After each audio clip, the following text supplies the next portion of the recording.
Elizabeth I was crowned Queen of England. She was the last of the great Tudor dynasty. She was cunning, she was vain, she was kind, she was very smart, and she was very manipulative. After detailed detective work, experts now believe this is the only surviving piece of clothing worn by Elizabeth I. Inside a high-tech lab, strands of genetic code flicker across a screen. DNA belonging to one of the most formidable rulers in human history. For centuries, her death at 69 has remained a cold case tangled in rumors, poison, heartbreak, and even a corpse that ruptured in its coffin. But this new forensic blueprint is finally revealing what no Tudor courtier ever dared to say. It exposes the brutal reality of what was happening inside her body and the unimaginable suffering she hid beneath the crown. Before we continue, please subscribe to the channel to stay updated with our latest content. The Whitewashed Queen. This is where her legendary mask of youth was born. Contrary to the myths, it wasn't vanity, it was strategy. Elizabeth, lacking the brute force or battlefield presence of male monarchs, crafted an image of divine, ageless purity. Her weapon of choice? Venetian ceruse, a deadly mixture of white lead and vinegar. She coated her face, neck, and hands in it, building a ghostly mask that could be nearly an inch thick. In the 16th century, pale skin was the ultimate status symbol, proof that one belonged to the elite. But for Elizabeth, the whiteness did something far more important. It erased age, it erased fatigue, it erased vulnerability. In public, she appeared untouched by time, a supernatural queen above the decay of ordinary life. But everything changed in 1562.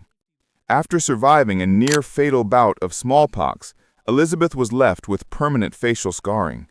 From that moment on, the layers of ceruse thickened. The illusion became essential. Courtiers whispered that in her later years, she looked like a living statue. What they didn't understand was that this white mask was slowly killing her. The lead seeped into her blood daily, turning her greatest tool of statecraft into a poison. Portraits became her propaganda. In a world without photography, images controlled power. Elizabeth allowed only idealized versions of herself to be seen. In 1596, she issued a royal decree commanding that all unseemly portraits be destroyed. Artists were required to use approved templates that showed the queen forever youthful. The Darnley portrait of 1575 set the pattern, replicated endlessly even when she was in her 60s. She created an immortal queen, but beneath the painted perfection, her body was collapsing. The slow fall. As Elizabeth approached 70, the myths she had lived behind for decades began to crumble. Publicly, she remained Gloriana, the virgin queen who crushed the Spanish Armada and forged a new era. But privately, she was fading.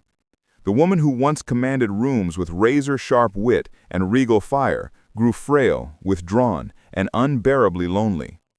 Her lifelong pillars were gone. Her trusted chief minister, William Cecil, dead. Her spymaster, Francis Walsingham, gone. Even the ladies who had served her since girlhood were disappearing. Her world had emptied.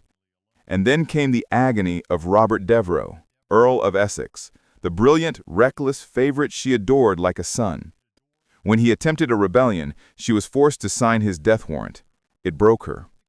Her cousin, Sir Robert Carey, wrote that she spent her final year sitting in darkened rooms weeping. She even muttered regrets about ordering the execution of Mary, Queen of Scots, decades earlier. Her grief triggered a devastating physical decline. Her famous sweet tooth had destroyed her teeth. Blackened stumps and infected abscesses made eating torment. Her once golden hair fell out, leaving her dependent on wigs. And the ceruse, that silent killer, was now ravaging her skin and organs. Gray complexion, sores, trembling, exhaustion, mood swings, classic signs of chronic lead poisoning. Her behavior became disturbing. She fell into long silences, refused medical help, wouldn't let her attendants dress or bathe her. She stopped sleeping in a bed altogether, terrified that if she lay down, she would never rise again. She spent up to 15 hours a day sitting motionless on cushions on the floor. The mask of youth was shattered. Now the world would see the woman buried beneath it. A kingdom holds its breath. In the cold, wet days of March 1603, Richmond Palace was silent with dread. Elizabeth I, the axis of England for 45 years, was slipping away. Yet she refused to name a successor, refused to admit defeat. Her silence held an entire nation hostage. On March 24, 1603, shortly after 2 a.m., the end came quietly.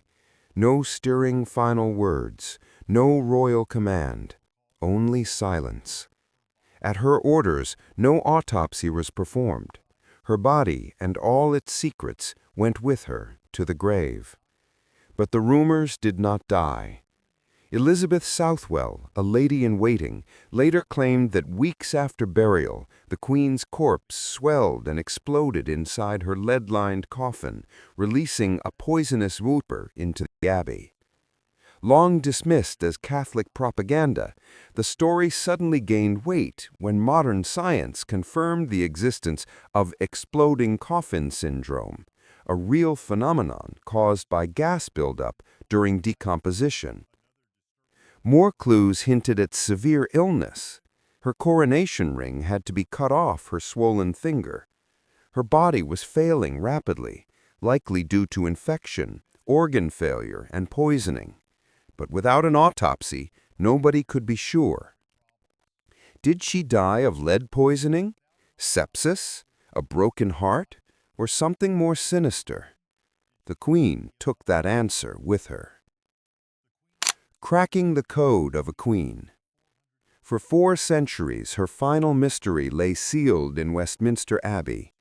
But in a groundbreaking investigation, Sky History's Royal Autopsy attempted what once seemed impossible, a modern forensic reconstruction of Elizabeth's death.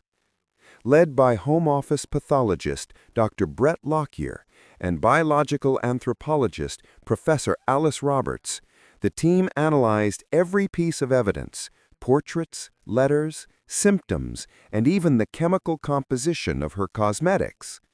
Their findings were shocking. Her dental reconstruction showed massive abscesses, the kind that can cause deadly bloodstream infections. Her cosmetics tested positive for extreme levels of lead carbonate, enough to cause tremors, hair loss, depression, hallucinations, and organ failure. Her image, the very mask that built her legend, was killing her. But the experts also uncovered deeper possibilities: autoimmune disease, thyroid collapse, mercury poisoning from skin lightening tinctures, or a combination of them all. In her final weeks, swollen limbs, delirium, fear of sleep, and extreme exhaustion painted a portrait of a woman trapped inside a dying body and a collapsing mind. And still she hid it, because she had to. Her strength was her mask. Her mask became her prison. The legend of Elizabeth I will endure forever. But now we finally understand the human cost of becoming a myth. What do you think? What shocked you the most? Does the truth change your view of the Virgin Queen? And was her greatest strength also her greatest downfall? Implications of this discovery. The scientific analysis of Queen Elizabeth I's DNA, something unimaginable even a decade ago, has opened a door into one of history's most enigmatic figures. For nearly 400 years, her death was obscured by rumor, contradiction, and the deliberate silence she herself demanded. But now, with modern genetics and forensic reconstruction, the implications of what scientists uncovered extend far beyond the final days of a dying queen. This discovery forces us to rethink the politics, culture, and mythology of the Tudor age, and it challenges our understanding of leadership, image, and the cost of power. First and foremost, the findings dismantle one of the most enduring illusions in English history, the flawless, immortal Virgin Queen. Elizabeth built her authority on a carefully curated image. her white mask of Venetian ceruse, her strict portrait control, her refusal to show weakness. All of these were deliberate tools of statecraft. For centuries, historians assumed this was simply vanity or artistic style. DNA evidence now shows the physical consequences of that mask: severe lead exposure, organ deterioration, and signs of chronic poisoning. The implication is profound. Elizabeth didn't merely wear makeup, she weaponized it. Her public face was a political fortress, and tragically, it was also the instrument that killed her. This revelation shifts how we interpret power in the 16th century. Elizabeth reigned in a world that believed female rulers were inherently weak, emotional, or unfit to lead. By maintaining a supernatural image of purity and agelessness, she rewrote the rules of monarchy. But the genetic evidence of her physical decline highlights the hidden sacrifices she made to maintain that myth. Her reign now appears not only as a triumph of governance, but as a constant, exhausting performance, one paid for with her own health. Leadership, in her world, was literally toxic. Another implication lies in the understanding of Tudor medicine and court politics. The DNA findings confirm symptoms consistent with lead poisoning, dental sepsis, swelling, and a weakened immune system. In Elizabeth's time, physicians knew nothing of heavy metals or bacterial infections, but the implications go deeper. Her courtiers, attendants, and advisors witnessed these symptoms. They saw her tremors, her fatigue, her silences, her strange refusal to lie down in her last weeks. Now that modern science explains what they were witnessing, it reframes the political climate of her final years.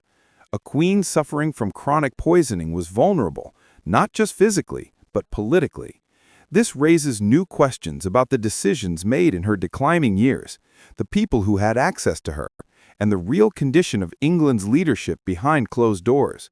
The findings also impact our understanding of succession and the transition to the Stuart dynasty. Elizabeth's refusal to name an heir has baffled historians for centuries. Some believed it was political strategy. Others thought it was pride. But if she was cognitively impaired by poisoning, chronic pain, or infection, her stubborn silence may have been less about control and more about a deteriorating mental state. This changes the narrative of her final political acts.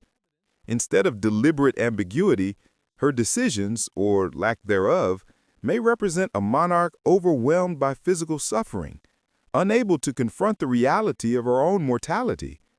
The calm transfer of power to James I, often portrayed as a diplomatic miracle, now appears as something far more fragile, a peaceful outcome that easily could have erupted into civil conflict had her condition been worse or her court less stable. Perhaps the most shocking implication is what this discovery tells us about the psychological burden Elizabeth carried. The DNA results confirm biological stress markers consistent with long-term anxiety, malnutrition, and chronic illness. These findings support historical accounts describing her insomnia, her compulsive work habits, and her emotional breakdowns after the deaths of people she loved, such as Robert Devereux, the Earl of Essex. The combination of physical poisoning and emotional trauma paints a picture of a queen who ruled not from invincibility, but from pain. This challenges the cultural myth of Gloriana as an untouchable icon. Instead, we see a human being, brilliant, disciplined, and deeply wounded, pushing herself far beyond the limits of her body. There are also broader implications for historical science itself. For centuries, historians relied on letters, portraits, and eyewitness accounts to piece together Elizabeth's life and death. Genetic analysis has now added a new layer of truth, revealing what even her courtiers could not see. It demonstrates the power of modern technology to rewrite historical narratives. If Elizabeth's body holds such secrets, what about other monarchs, saints, and cultural icons whose remains survive? This discovery sets a precedent, opening the door to more genomic investigations that could overturn long-accepted stories. Culturally, this revelation reframes the Tudor era itself. Elizabeth's appearance, Her pale skin, bright red lips, elaborate wigs has been romanticized for centuries. But now we know it was a desperate disguise, created to hide illness, scars, and the creeping effects of poison. The imagery of the Virgin Queen becomes far darker. Her beauty ritual wasn't glamorous, it was lethal. Artists, playwrights, and filmmakers will now reinterpret her legacy with this new knowledge in mind. The Tudor Golden Age may appear less glittering and more haunted by quiet suffering. Finally, the discovery forces us to reconsider the nature of historical myth-making. Elizabeth's public persona was so powerful that it survived unchanged for 4 centuries. Yet beneath that myth was a woman losing her teeth, her hair, her vitality and strength, all while holding a kingdom together. Her DNA shows that she wasn't ageless at all. She was mortal, vulnerable, and paying an unimaginable price for her crown. In the end, the implications of this discovery are both shocking and deeply human. It reveals the truth hidden beneath the white paint and velvet gowns. A queen who built a legend at the cost of her own body. And now, for the first time in history, science has given us the chance to see her not only as a symbol, but as a woman.